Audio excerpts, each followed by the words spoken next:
Muita coisa que o Thiago responde nas mídias sociais permeia esse assunto. Como viver a fé cristã nos dias de hoje.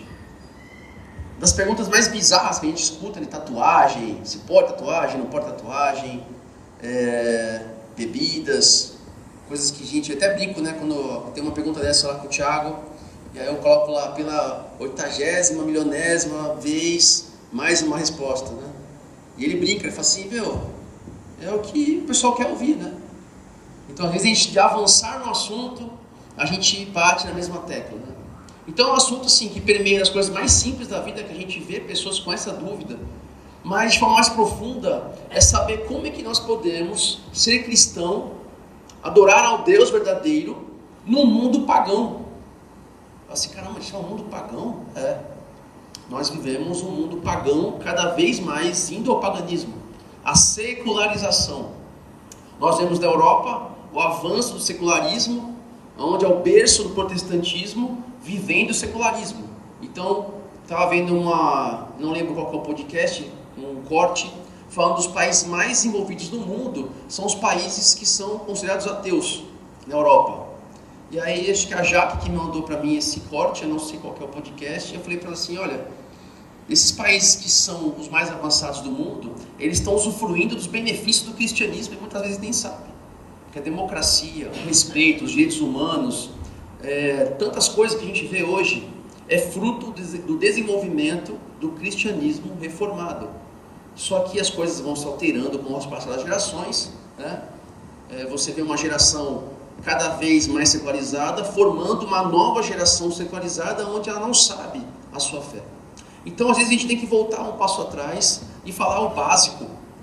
Porque quando a gente não fala o básico, pula essa etapa, nós vamos formar uma geração que não sabe isso.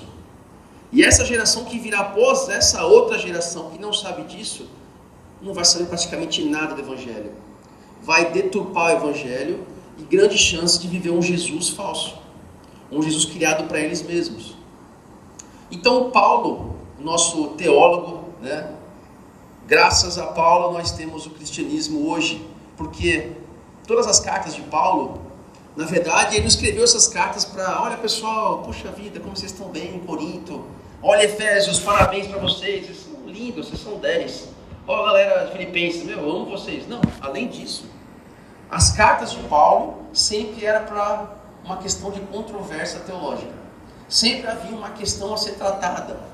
Sempre havia um desviar já da fé cristã naquele ponto. É importante lembrar que as cartas de Paulo existem antes dos evangelhos.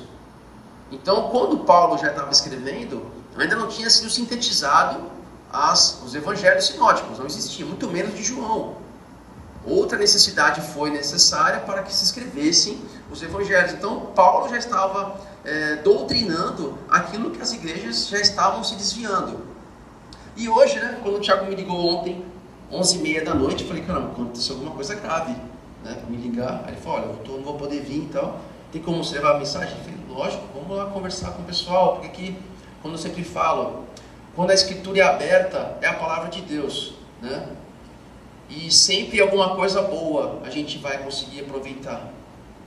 Então, hoje, a gente vai fazer como os reformados fizeram, expositivamente.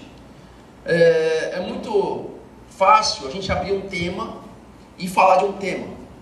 A gente fala, vamos falar um tema de, sei lá, a gente vê nas igrejas do coaching, vida tóxica, né? Essa palavra é muito falada nas igrejas, né?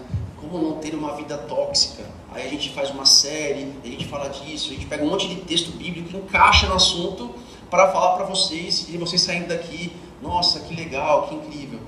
Mas, se você pegar os pregadores expositivos da Igreja Reformada, Spurgeon, Calvino e tantos outros, eles eram expositivos. O que é o expositivo? Você pegava o texto bíblico e seguia. Pegava lá Romanos e 1, 2, 3 e em diante. E aí você, com o desenvolvimento daquele texto, você trazia verdades bíblicas para a vida. E é isso que a gente vai conversar um pouco hoje. Eu procurei trazer aqui 1 Coríntios, porque é um tema bastante para os dias de hoje. Para quem já leu 1 Coríntios, a gente consegue ver várias partes interessantes lá, e hoje a gente vai falar até o capítulo 9. Fala assim, então vamos sair daqui meia-noite. Não, calma. A gente só vai ler alguns textos específicos. Só que a introdução vai ser um pouco mais demorada para a gente chegar no ponto cerne da questão aqui. Então, 1 Coríntios foi escrita por Paulo por volta de 55 depois de Cristo. Ou seja, foi muito rápido, foi muito após, né, a ressurreição de Cristo. Aconselhando a igreja. Essa igreja estava vivendo grandes problemas sérios que estavam fazendo com que ela se afastasse da fé cristã e se prejudicasse o relacionamento delas entre si. Estava havendo uma divisão na igreja de Corinto. A qual pessoas estavam cheias de orgulho, mestres cheios de orgulho, e também, por conta desse orgulho, que a gente vai conversar aqui, começavam a permitir imoralidades sexuais. Então, assim, esse orgulho exacerbado deram para eles uma certa liberdade, a qual permitiam coisas que até o pagão lá de Corinto achava assim, peraí, tá para mais isso aí, cara. Até para um pagão estava para mais o que os caras de Corinto estavam fazendo. Então, quando você lê Corinto, a gente vai passar alguns pontos aqui, a gente vai conversar a respeito. Quando você lê Corinto a primeira vez, você pode achar até mesmo que ele é um texto meio autoritário, né? Paulo parece que ele quer lá, né, dar uma paulada na galera de Corinto, colocar no eixo, ó pessoal, ser cristão é isso aqui, ó, vamos fazer certo. Mas na verdade não. Na verdade, se você analisar, olhar à distância o livro de Corinto, você vai ver que ele quer enfatizar a obra de Jesus. Porque se você não entendeu a obra de Jesus, o sentido de Jesus, o que é viver para Cristo, não faria sentido aquela carta. Não faria sentido tudo que ele estava querendo passar para aquele povo. Então, tudo que eles tinham que pensar como cristão, o povo de Corinto, precisava permear sobre quem é Jesus. O Jesus é o centro da história deles e da história do próprio cristianismo ao qual estavam inseridos. Então a gente vai falar sobre várias questões, e todas as questões que ele trata em Corinto, se eles entendessem que Jesus é o centro da vida deles, elas estariam resolvidas. Não precisaria nem muito avançar nos temas que ele abrange no Corinto. Então vamos ver lá, é o que a gente vai conversar aqui. Como é que era essa galera de Corinto? Eles não eram de origem judaica, eles eram pagãos típicos. O que é pagão? Aqui estavam outros deuses, eram gentios, né? A gente vê isso muito, eu falo o que é um gentio? Aquele que não é um judeu, então era um pagão. Como é que é esse paganismo? Eles acreditavam em vários deuses e deusas, existiam vários templos de vários deuses em Corinto. Então se você estiver interessado em saber um pouco mais disso, você pode ir lá no YouTube, no canal do Rodrigo Silva, o historiador lá, adventista, e ele tem vários vídeos passando em Corinto, Efésios, e lá ele mostra bastante características dos povos, e isso vai melhorar a sua interpretação bíblica quando você lê a história de Corinto. Então, toda a vida deles, toda a cosmovisão deles era formada pela essa visão dos deuses, do paganismo que eles tinham, e eles estavam agora numa nova fé. Como eles conseguiriam conciliar essa nova fé com esse paganismo a qual eles viveram grande parte de suas vidas? É o que a gente vai tratar disso hoje. Então, os problemas sérios que a igreja de Corinto estava vivendo eram duas coisas: liberdade cristã e comportamento. Eles não estavam conseguindo saber o que é uma liberdade cristã, até onde eu vou, até onde eu deixo de ir, e qual é o comportamento ideal de um crente. O que é ser crente? Hoje, tem muita igreja, a gente estava conversando agora há pouco aqui, né? Até vou dar um parênteses, quem está visitando a gente pela primeira vez? Acabei não falando, você? Qual é o seu nome mesmo? Daiane, quem mais? O casal ali no fundo, né? Vocês já vieram uma vez? O senhor também está visitando, qual é o nome do senhor? Não, é de trás? Marcos, é de Santos também ou não? Legal, sejam bem-vindos, desculpa não falar no início. Mas eu estava conversando com ela no início, agora antes de começar o culto aqui. Muita igreja tem na cidade vários tipos de doutrina, de formas de viver, e a gente consegue observar que muita igreja são baseadas no comportamento. Então assim, você quer ser crente, você tem que ditar essas regras aqui, essa é a cartilha do crente, faz isso, que você é crente, Deus vai se agradar de você e você vai ser abençoado. O povo de Corinto estava com essa ideia na cabeça, eles estavam numa nova caminhada com Deus. Falaram assim, peraí, para ser um pagão eu tinha que fazer tal coisa. O que é para ser crente? Vamos fazer outra coisa, e Paulo vai escrever isso aqui hoje. Só que eles estavam tão atrapalhados nesse sentido, que olha só, eles estavam fazendo coisas que já eram bizarras no meio pagão. 1 Coríntios 5, 1, 2. Se você for chegar aí, não vou ler esse texto, mas abre aí, você vai ver. Relações sexuais com a própria madrasta. Isso é tolerado na igreja. Coisa que até mesmo fora da igreja isso seria um absurdo. Naquela época, naquela geração. E por que estavam nesse nível? Os mestres estavam cheios de si, de sua sabedoria espiritual, porque ser crente já me dava uma liberdade tão grande que eu já não estava mais nessa restrição, nos tabus de comportamento. Não, peraí, não existe mais gênero, não existe mais essas coisas. Eu estou num outro nível de relacionamento com Deus, a qual eu não me prendo a essas coisas. Eu já estou acima do bem e do mal, já consigo distinguir, porque eu vivia uma antiga coisa, agora eu vivo uma nova coisa, e essa nova coisa é com Jesus. Eu tenho um novo patamar de sabedoria, e é isso que estava sendo pregado lá em Corinto.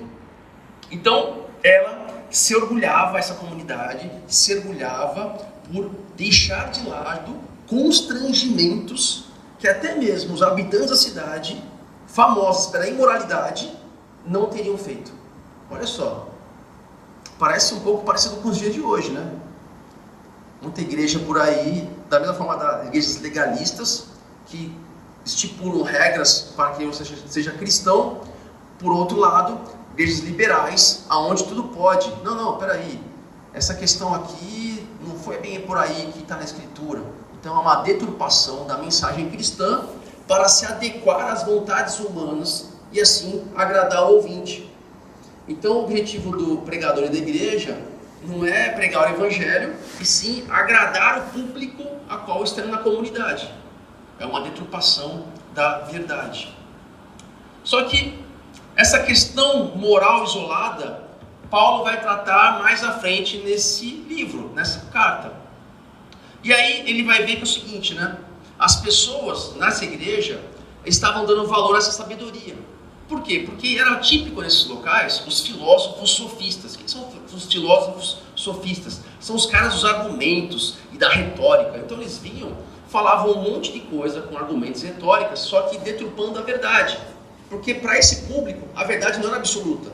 Então eles vinham com uma verdade maquiada com a retórica e bom argumento. Não parece um pouco com o que a gente vê nos dias de hoje? Muita gente pregando com argumento, pregando com retórica, né? A gente vê o cara lá e fala assim, caramba, é estranha essa pregação, mas pô, ele é tão sucesso, né? É tão cheia essa igreja, o cara tem tanto seguidor, ele prospera tanto, né? Acho que ele é abençoado mesmo, acho que ele é de Deus, eu vou dar ouvido para esse cara, ele vende tanto livro, ele tem um canal no YouTube gigantesco, eu acho que esse cara eu vou dar uma atenção para ele. Ou seja, eles deixavam de lado cuidados morais, porque eles se achavam espiritualmente maduros, e aqueles tabus de crença pagã era para trás. Então, pode tudo, sou crente, posso tudo. Mas a pergunta é, quais são os limites? Existe um limite que nós cristãos podemos saber? Não tem limite. Existe uma liberdade onde existe uma consciência? Não, eu tenho até aqui caminhar e aqui não dá, eu tenho que estipular o limite, esse é o limite. Existe isso? Tem esse limite? Como a gente consegue discernir isso? Então, Paulo vai passar do capítulo aqui 1 em diante, até chegarmos no ponto crucial que a gente vai tratar no final dessa noite aqui, que eu vou postar com vocês ainda. Então ele fala o seguinte, ele começa 1 Coríntios 5, de 6 a 13, a gente não vai ler isso agora, a gente vai ler outra parte. Ele fala sobre livrar-se do fermento. Toda vez que a Bíblia fala de fermento, várias vezes, é algo ruim. Por que é algo ruim? Porque você vai levedar a massa. Então ele faz uma análise do fermento com o pão da Páscoa. Se livrar do fermento. Ele fala assim, peraí, se livre da má influência. Então, essa questão toda, ele fala assim, galera, a vida cristã genuína, ela tem que estar baseada na sinceridade e na verdade. Toma cuidado. Não é porque vocês tinham uma vida anterior errada e agora vocês conhecem Jesus e eu tenho uma liberdade que agora eu não dou mais atenção a essas coisas. Eu posso fazer porque eu não me preocupo mais com isso. eu posso fazer essas coisas agora porque eu sou de Cristo. Calma, não é assim que funciona. Nós precisamos ter sinceridade e verdade. Só sinceridade não basta, porque Hitler, pela sinceridade, matou milhões. Hitler foi sincero com os seus seguidores. E a sinceridade matou milhões. Mas Paulo fala o seguinte: olha, sinceridade e verdade nas purezas das motivações, só que todas elas filtradas diretamente na vontade de Deus.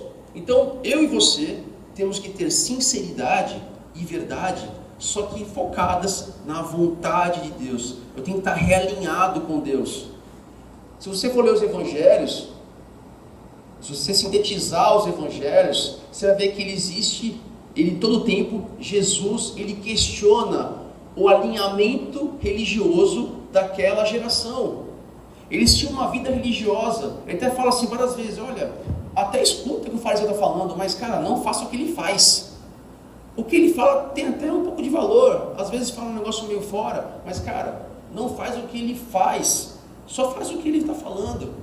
Existia uma diferença entre ser cristão no ouvir e ser cristão no fazer.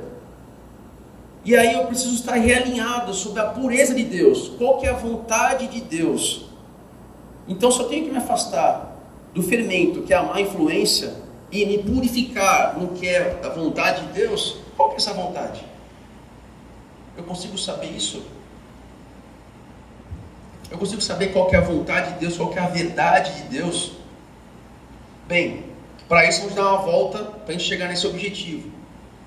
Uma das questões mais importantes dos dias da época de Paulo, como os dias de hoje, é uma grande mentira: que Deus não se importa com o seu comportamento.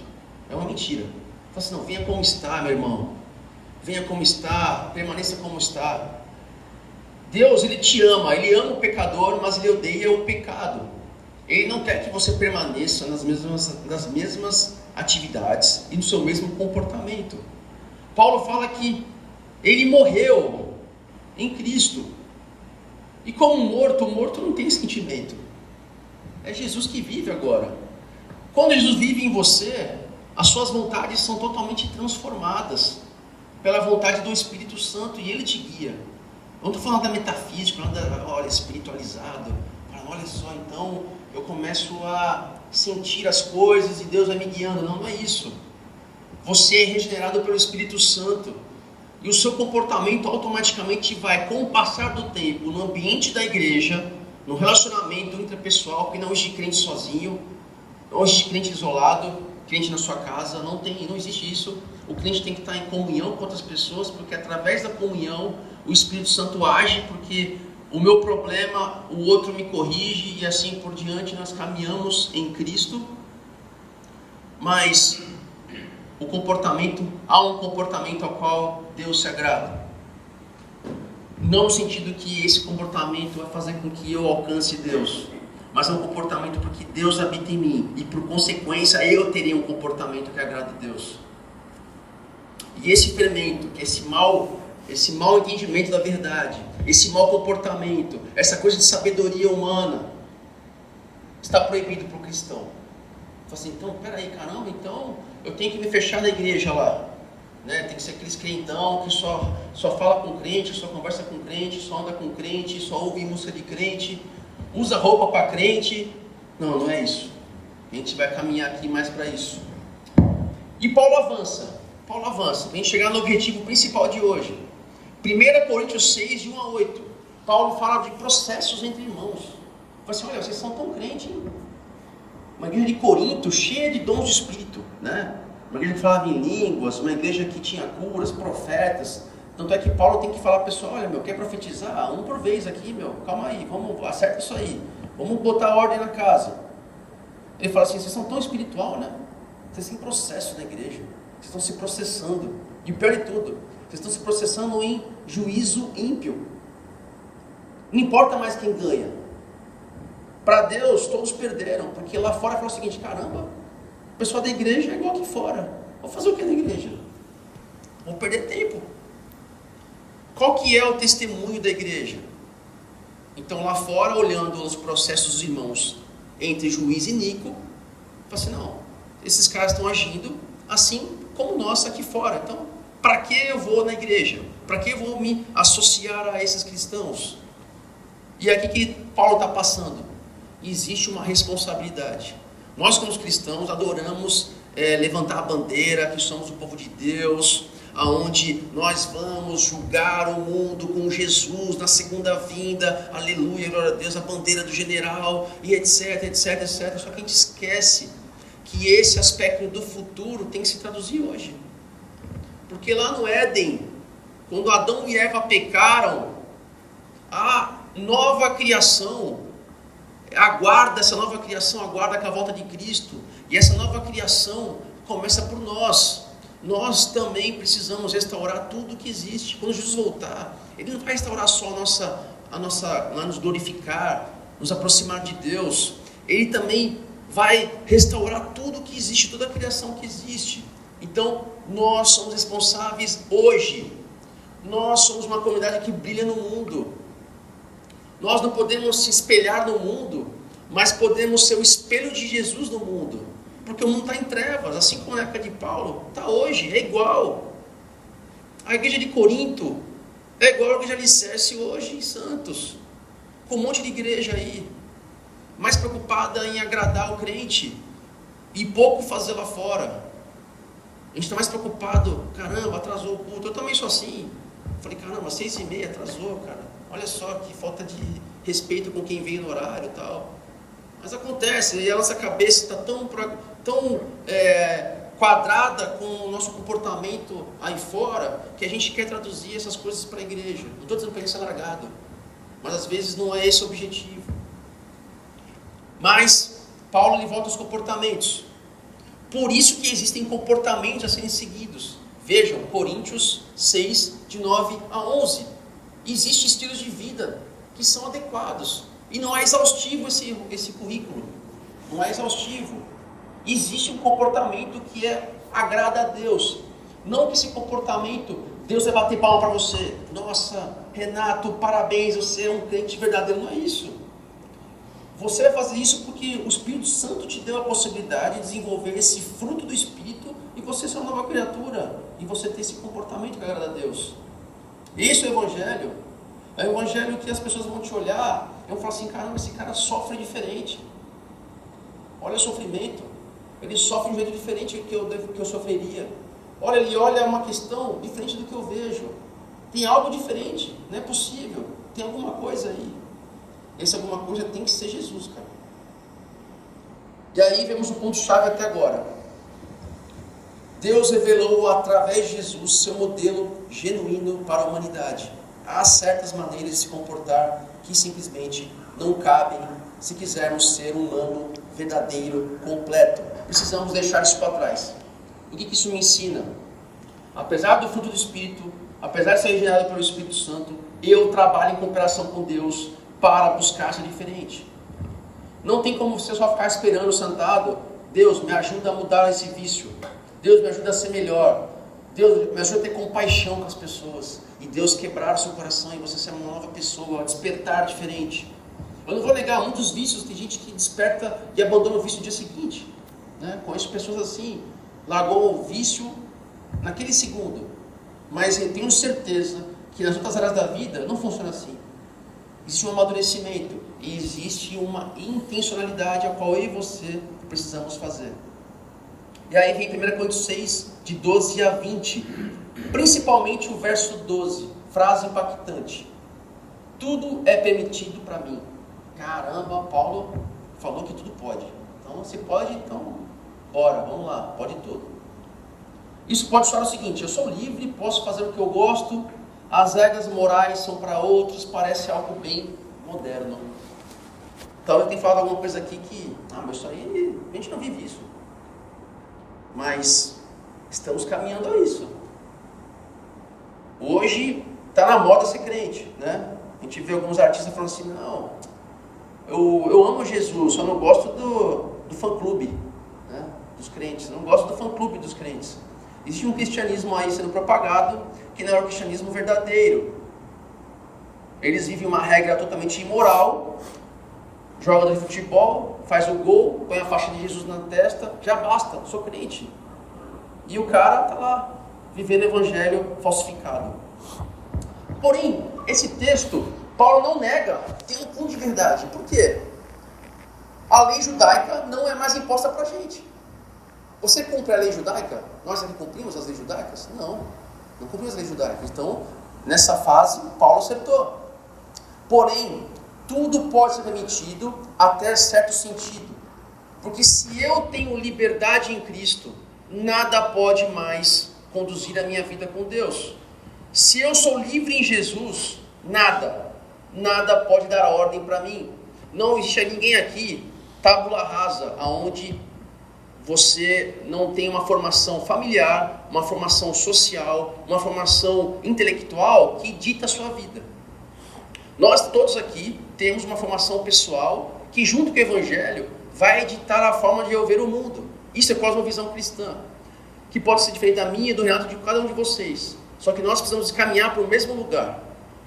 Agora Paulo fala o seguinte: vocês são livres. E os caras falam, é isso aí, somos livres. Só que esse livres é uma liberdade onde nada é permitido me dar ordens. E quais são essas ordens? As minhas vontades, os meus desejos, os meus hábitos, o ambiente e a cultura que me pressiona a fazer as coisas que ela acha que eu devo fazer. Então a gente vê muitas coisas por aí, pessoas achando que elas estão decidindo, mas na verdade é a cultura impondo e ela não sabe. Aí ela olha o crente e fala assim, o crente é um escravo da igreja. O crente é um escravo, olha só, eu tenho pena desse cristão, ele é um cara, ele é ignorante, né? Coitado, tenho pena. Eu não, eu escolho as minhas decisões. Mentira! Se você não é escravo de Cristo, você é escravo da cultura. E é muito pior, porque ser um escravo de Cristo é ter liberdade. Escravo da cultura é ser escravo, é morte. E aí Paulo devolve o seguinte: vocês são livres, só que agora vocês têm uma responsabilidade. Porque vocês agora têm que pensar e definir sobre o que convém fazer, o que convém não fazer e quando fazer. Piorou. Então eles estavam esperando uma regra básica, falar assim, Paulo vai trazer aqui um rol de regras, maravilha, agora eu vou saber o que é ser crente. Usar a saia comprida, blá, blá, blá, então vai ter um rol de coisas que se eu cumprir, eu estou bem com Deus. Ele fala, não, agora você vai ter que pensar cada caso num caso. E aí ele começa a falar sobre casamento, sobre divórcio, sobre liberdade em várias coisas, e aí ele vai chegar no ponto-chave que eu quero tratar com vocês aqui hoje. 1 Coríntios 8, de 1 a 6. E a gente vai ler esse texto. 1 Coríntios 8, 1 a 6.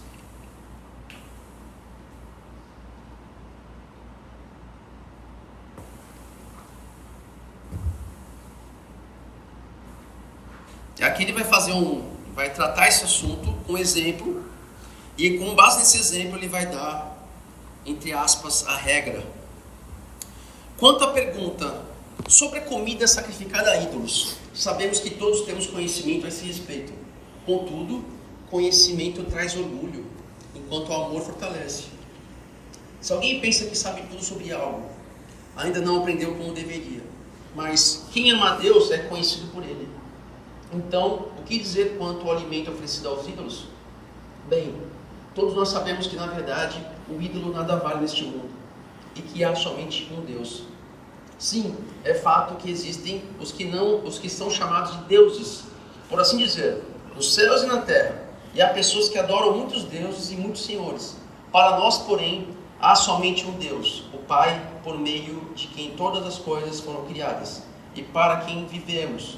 E há somente um Senhor, Jesus Cristo, por meio de quem todas as coisas foram criadas e por meio de quem recebemos vida. Aqui ele começa a falar sobre carnes sacrificadas a ídolos e o respeito à consciência das pessoas que têm a mente fraca. E aí vai chegar nos vestígios do nosso bate-papo de hoje. Então, no mundo antigo, os templos eram restaurantes. Então as pessoas tinham vários templos, elas compravam a carne, pegavam a carne, né, e sacrificavam.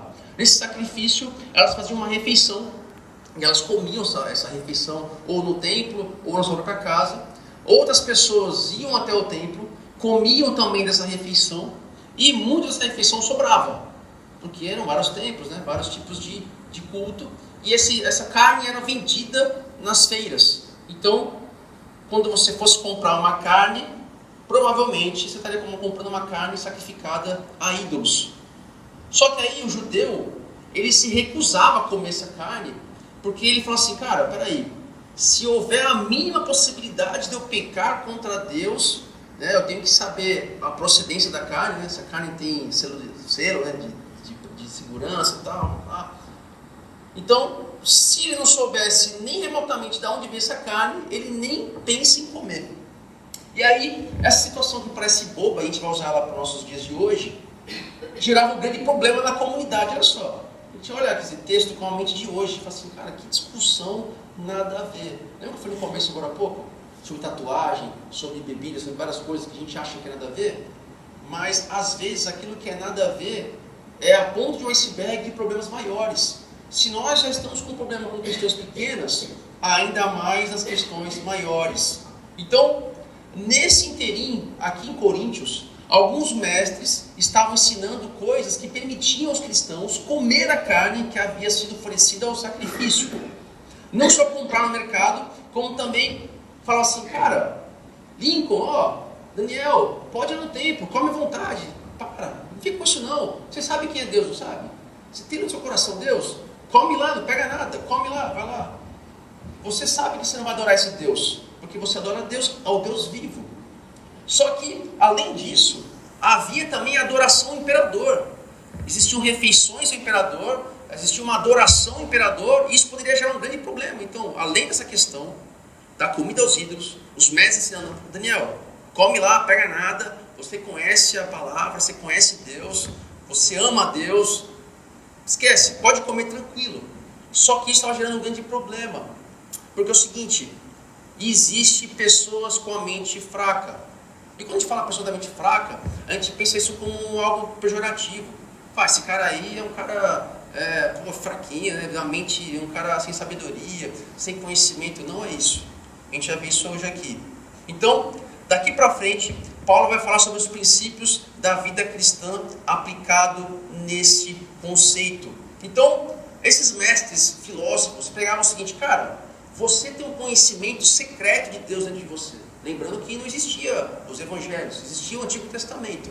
Então, o Deus vivo, você sabe quem é. Então, esse conhecimento secreto está no teu coração, você pode comer à vontade, entra no templo, come, se empanturra, não tem problema. Mas Paulo responde de forma totalmente surpreendente. Ele vai totalmente contrário, ele fala assim, cara, esse conhecimento que vocês têm só enche vocês de orgulho. Aí eles estão muito em choque. Paulo era um cara que foi ensinado por Gamaliel. Então ele conhecia tanto do judaísmo e era um cara bastante conceituado. E ele fala assim, cara, mas peraí, o pessoal entra em choque. O conhecimento só gera orgulho. Esse tipo de conhecimento de vocês só gera orgulho. Vocês precisam saber o quê? De amor. Vocês têm que ter amor. Se você não tem amor, esse conhecimento que vocês têm não traduz numa vida com Deus prática. É uma vida vazia. É uma vida sem vida. Não é cristianismo. E ele vai falar isso no capítulo 13 em diante, que nós vamos conversar hoje sobre o amor. Portanto, não importa o conhecimento que aqueles mestres tinham sobre as coisas, sobre o alimento, sobre Deus, sobre isso, sobre os deuses, sobre o templo. O que eles tinham que saber como é que é Deus com eles. Eles tinham que ter um conhecimento de Deus para com eles, e eles para com as pessoas segundo Deus. Às vezes já estão preocupados em entender as coisas, só que a gente não entende o que Deus quer que nós entendamos. A gente fica aqui elucubrando bastante conceitos teológicos às vezes, e às vezes está levando isso a nada.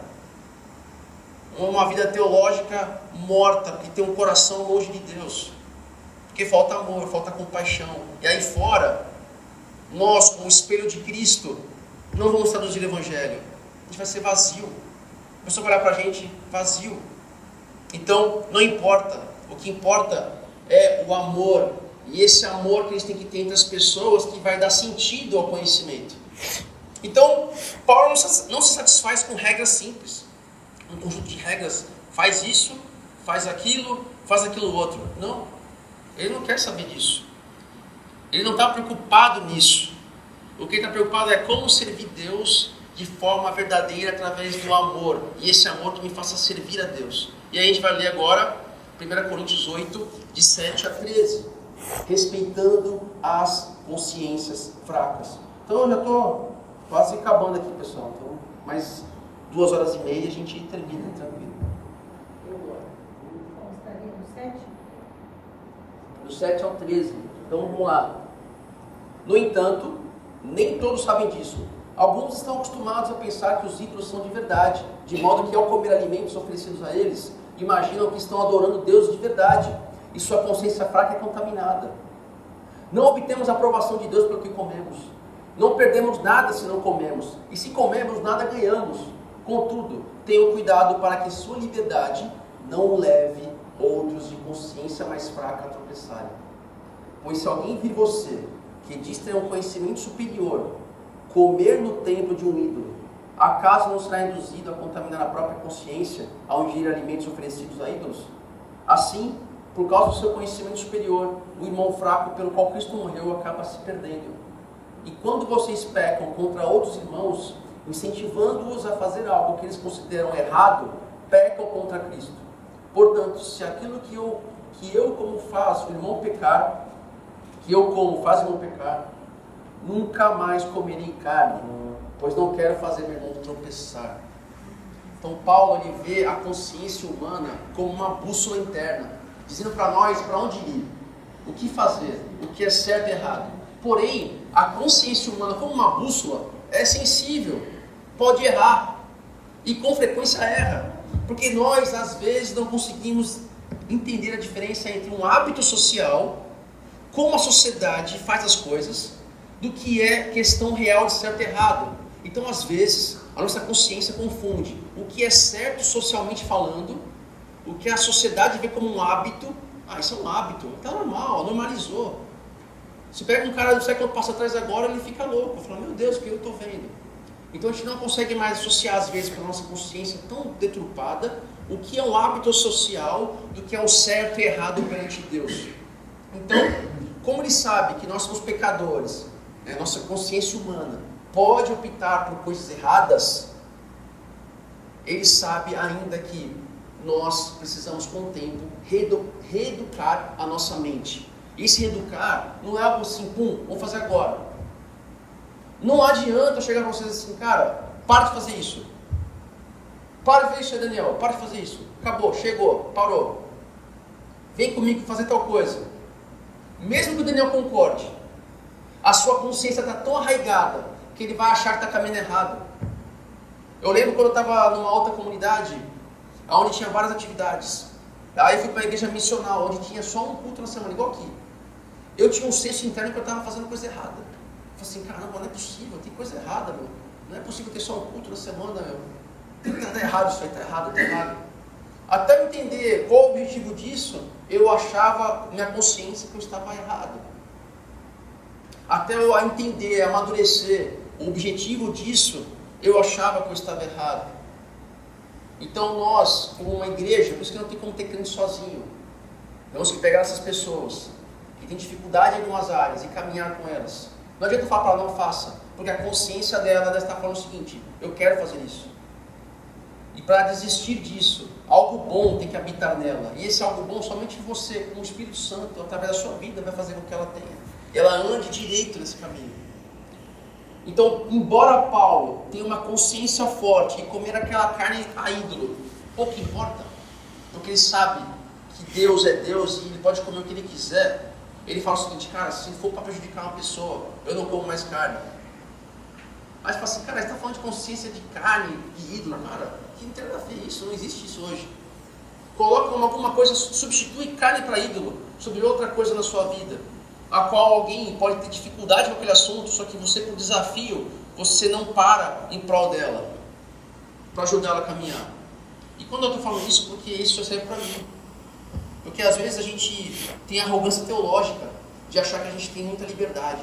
Eu posso fazer o que eu quero, eu posso fazer isso, porque eu entendo o Evangelho. E aí a pessoa que tem mais dificuldade, quando vê a gente falando isso, você está falando desse serviço para ela, porque ela fala assim, cara, esse cara aí não é crente. Então, às vezes, a minha atitude perante aquela pessoa, ela vai achar, cara, o Paulo não é crente. Cara, não quero ser crente com esse cara, velho. Olha o que esse cara está fazendo. Se a minha consciência está de boa, a do cara está pesada. Então eu estou fazendo aquele cara afastar do evangelho para da minha atitude de não crente.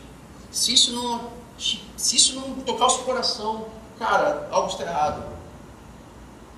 Pega áreas da sua vida que você sabe que muito crente vai ter dificuldade e pensa bem o que você está fazendo sobre isso. Se você está ajudando ou atrapalhando o reino de Deus com essa atitude. Eu sou o primeiro, eu sou campeão nessa área. Então, não tem como a gente forçar alguém a fazer o que é certo. A gente tem que andar com ela. E essa consciência individual, por mais que ela seja falha, fraca, ela é a principal forma que eu tenho de achar que, caramba, eu estou andando bem com Deus, cara. Eu estou conseguindo caminhar melhor com Deus. Existe um resultado daquilo que eu estou fazendo. Eu falei com ela agora no começo, cara, se você buscar Deus, ler sobre o assunto, andar com pessoa crente, você vai se dedicar mais ao trabalho, vai amar mais as coisas, vai ver o mundo de outra forma, você vai melhorar de vida. Não é uma teologia da prosperidade, porque é óbvio, cara, que você vai melhorar. Porque você vai crescer com Deus, em relacionamento com Deus. As suas vontades vão ser transformadas e você vai prosperar, não tem como. Então, se você está fazendo coisas que a tua liberdade permite, que não é pecado, mas pode fazer outro pecar, você está tirando a responsabilidade daquela pessoa de decidir o que é certo e errado, e ela está abandonando a fé por vezes para a sua atitude errada perante ela. E Paulo fala, você está errado, porque você está fazendo um fraco pecar. Só que isso não pode ser uma desculpa. Então, ponto aqui, fechou esse nosso ponto, outra linha. A gente não pode deixar isso como uma desculpa e achar que isso é aquele rótulo daqueles crentes que a gente conhece alguns, que tem uma mente restrita. Aqueles caras que já têm uma formação restrita sobre o que é evangelho, vivem naquela caixotinha, né? Aqueles crentes que você conhece alguns desse tipo.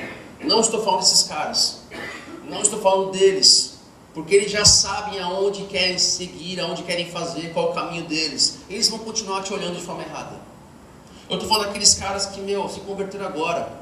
Aqueles caras que não entendem o evangelho. Aquele cara que pergunta para o Tiago pela 20ª, 90ª, 30ª vez se tatuagem é pecado. Não para sacanear, mas o cara tem dúvida. Ele converteu ontem. Ele não viu as outras milionésimas de respostas. Ele está vendo aquela primeira resposta. Eu não sei qual que é a vida dele. Ele começou agora, ele não sabe que isso aqui já é uma piada. Esse é o cara que Paulo está falando. Ele não está falando com aqueles crentes de igreja que não pode isso, não pode aquilo, que já sabe o que é. Que ele vive nessa subcultura de crente. Não, ele não é esse não. É aquele cara que se converteu há pouco. É o cara que tem um coração sensível à voz de Deus.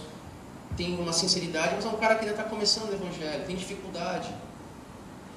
O problema aqui é que muitos desses novos cristãos lá em Corinto já foram adoradores desses deuses. Já sacrificaram a outros ídolos. Já estiveram lá naquele templo.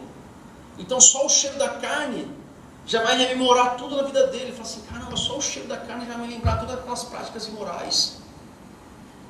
E aí Paulo fala assim, cara, será que você, super conhecedor da Bíblia, não tem compadecimento desse cara não? Ah não, aqui pode tudo, para aí, aqui não pega nada, a gente é machonaria, tapa na cara. É isso que você quer para você? Esse é o evangelho? Aí você vai ensinar o cara errado no caminho logo de início. Deturpa o evangelho. Toma cuidado. Liberdade não é isso. Então, nós devemos ter cautela e compaixão dessas pessoas. Todos nós somos um corpo de Cristo. Nós todos estamos num grande organismo vivo que é a igreja. E nós temos que acolher o fraco. Será que nós somos esse forte ou será que nós somos esse fraco? E aí, 1 Coríntios 9, 19 a 23, que é a última parte aqui para encerrar essa mensagem. Embora eu seja um homem livre, Paulo dizendo, fiz-me escravo de todos para levar muitos a Cristo. Quando estive com os judeus, vivi como judeu para levá-los a Cristo. Quando estive com os que seguem a lei judaica, vivi debaixo dessa lei. Embora não esteja sujeito à lei, agi desse modo para levar a Cristo aqueles que estão debaixo dela.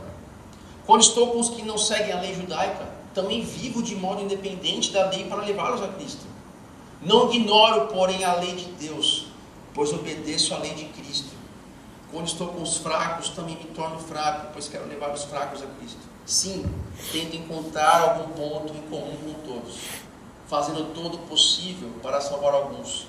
Faça tudo isso para espalhar as boas novas e participar de suas bênçãos.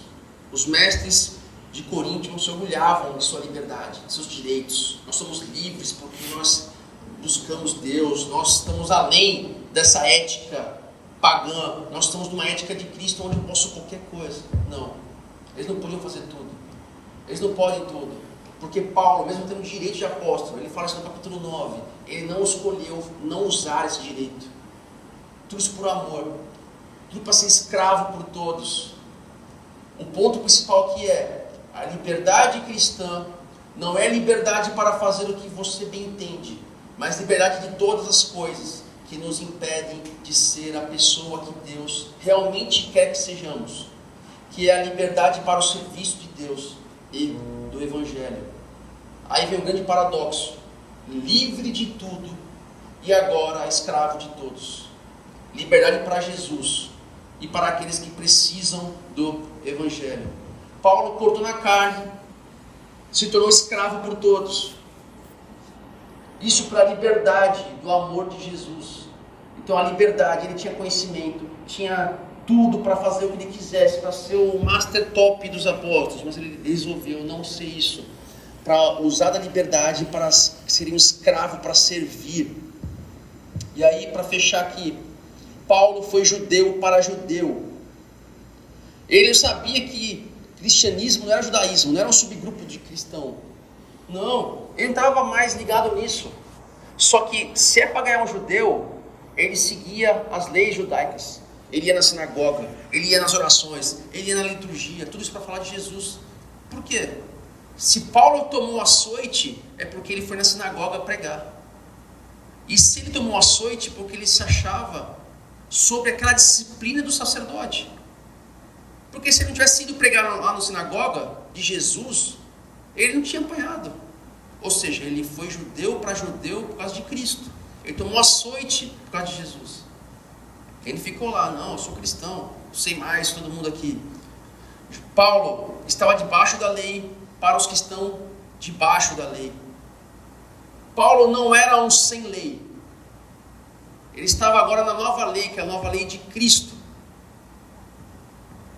Eu não sigo mais a lei judaica, mas quantos gentios tinham naquela igreja de Corinto? Muito mais que judeus. Se ele fosse colocar a lei judaica no seu relacionamento, ele não falaria com ninguém. Ele falaria assim, não, aqueles caras ali é tudo gentil, não vou me contaminar com esse povo. Mas, às vezes, Paulo deixou de fazer muita coisa por causa do gentil. E Paulo fez muita coisa por causa do judeu. Então Paulo guardou sábado, fez regras alimentares para ganhar judeu. Deixou de fazer tudo isso para ganhar gentil. Será que a gente está disposto a andar nesse caminho tão difícil? Paulo estava disposto a se restringir, quando necessário fosse, na liberdade de Jesus, para ganhar almas para Cristo. Sem lei ou sem lei, com lei para os de lei. E o mais importante, fraco para os fracos. Tudo isso para ganhá-los para Jesus. Nós não somos chamados para fazer o que a gente quer, mas sim o que Jesus nos quer que façamos. Se a pessoa tem uma consciência fraca, você tem a obrigação de acompanhá-la sem constrangimento. Porque por intermédio do seu intermédio, Deus vai agir na vida dela. E para fechar, que é o tema do nosso texto de hoje, tornar-se todas as coisas, para todas as pessoas, para que de todas as formas possa salvar algumas. Tem uma frase da teologia da missão integral, que muitos odeiam e muitos amam. É pregar o evangelho integralmente para todo homem, pelo homem inteiro. É isso que nós temos que fazer. E às vezes a gente vai ter que se restringir para isso, porque nós somos a luz nas trevas. Senão, seremos apenas o que lá fora? Aí você pode pensar o seguinte: Paulo foi pragmático então. Para um público de judeu, ele deturpava a palavra para agradar aquele público. Para um público gentil, ele deturpava a palavra para agradar aquele público. Não. Na verdade, ele não fez nada disso. ele se cortou, ele se restringiu, mas a mensagem sempre foi a única, sempre foi a mesma. A gente toma cuidado de recortar a palavra para pregar o evangelho. Não. Recorte a si mesmo para pregar o evangelho. Então, para encerrar, Paulo, a Bíblia, quando a gente vai ler a Bíblia interpreta a si mesmo. Quando eu pego a parábola do samaritano, eu vejo Paulo sendo samaritano. Paulo sendo sem lei. Ele não estava preocupado com a pureza do relacionamento ritual. Se ele tocasse alguém sangrando, ele poderia ficar impuro e não conseguir sacrificar no templo. Ele não estaria preocupado com isso. Ele faria como o samaritano fez. Ele seria odiado pelo judeu para que pudesse salvar uma vida. Eu vejo também Paulo, na mesma mensagem que Jesus fala lá em Mateus 23, 2 a 4, onde Jesus fala o seguinte: olha, os fariseus, eles sentaram na cadeira de Moisés, eles interpretam as escrituras, façam o que eles estão falando, mas não façam o que eles fazem, porque eles fazem vocês encher de fardo, mas eles não te ajudam. E eu vejo Paulo nessa situação. Eu vejo Paulo em Tiago 1, 27, 2 e 12. A religião pura e verdadeira aos olhos de Deus, o Pai, é esta: cuidar dos órfãos e das viúvas em suas dificuldades e não se deixar corromper pelo mundo. Portanto, em tudo que disserem e fizerem, lembre-se de que serão julgados pela lei que os liberta. Nós somos escravos em Jesus de uma lei que liberta. E principalmente em Tiago 2, 14 a 17. De que adianta, meus irmãos, dizerem que têm fé se não a demonstram por meio de suas ações? Acaso esse tipo de fé pode salvar alguém?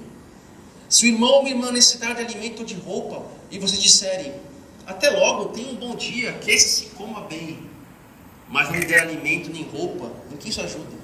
Como vem, a fé por si mesmo, a menos que produza boas obras, está morta. Então, para a gente fechar de vez aqui as aplicações de hoje. Aplicação 1: mentira que Deus não se importa e que não há problema algum no comportamento. Há problema no comportamento.